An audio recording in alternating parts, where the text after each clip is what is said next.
Jon Voight has spent over 5 decades captivating Hollywood, earning fame, fortune, and countless accolades. But behind the glitz and glamour, he faced a darkness that fame couldn't fix: a crumbling marriage, career uncertainty, and a crushing sense of loneliness. One night, in the silence of his small house, everything changed. He heard a voice that wasn't his own, and it spoke words that would alter the course of his life forever. What could make a man at his lowest believe he was truly known, loved, and never alone? Jon Voight is a name that has been synonymous with Hollywood for decades. With a career spanning over 50 years, he's worked in some of the most iconic films, yet his journey hasn't been as glamorous as the roles he's played. You'd think someone with that much star power would have it easy in Hollywood, but for Voight, being open about his conservative beliefs in an industry dominated by liberal ideologies has been a major challenge. Hollywood, as we know, isn't exactly a welcoming place for those who don't toe the progressive line. For Voight, his political and moral stances made him somewhat of an outsider, and not just in casual conversations. It impacted his career, relationships, and the way he was perceived by his peers. Imagine trying to navigate an industry where your values clash with the status quo. That's the life Voight found himself in. He wasn't just a conservative, he was an unapologetic one, which meant he often found himself at odds with the very industry that had once celebrated him. It's easy to see how this kind of tension could weigh on a person, even someone as accomplished as him. But for Voight, this struggle wasn't just about politics or Hollywood. It became a stepping stone on his journey towards self-discovery, and eventually, faith.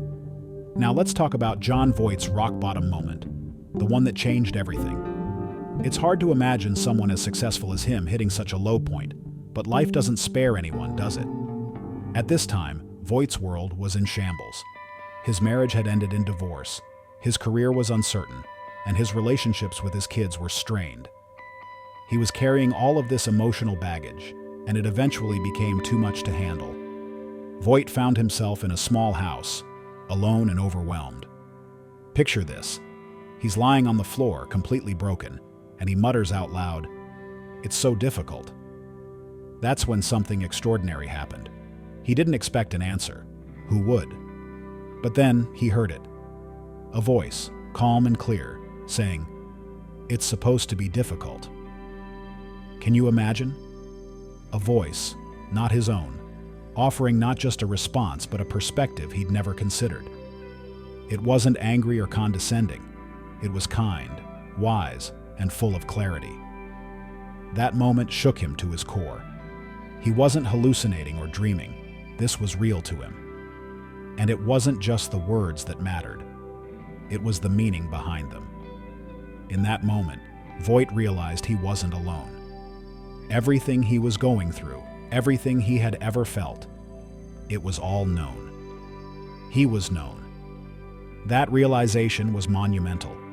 He got up off that floor with a renewed sense of purpose. It wasn't an immediate fix to all his problems, but it was the beginning of a journey that would lead him to where he is today. Imagine being in such a low place that even breathing feels like a struggle.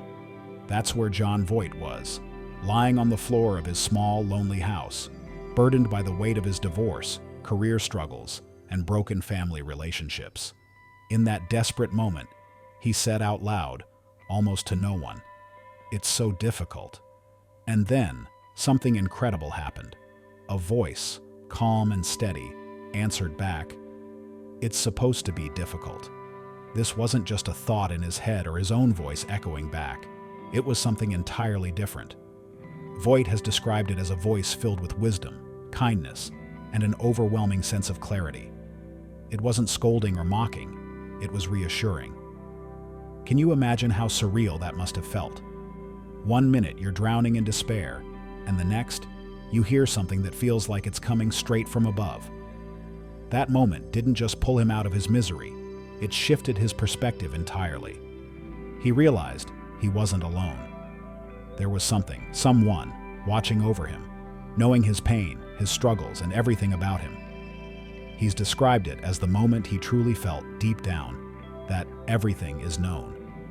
And in that knowing, there was comfort. The voice wasn't promising him an easy life, but it reminded him that he wasn't abandoned. And for Voight, that was enough to start climbing out of the darkness. That voice didn't just change Jon Voight's perspective.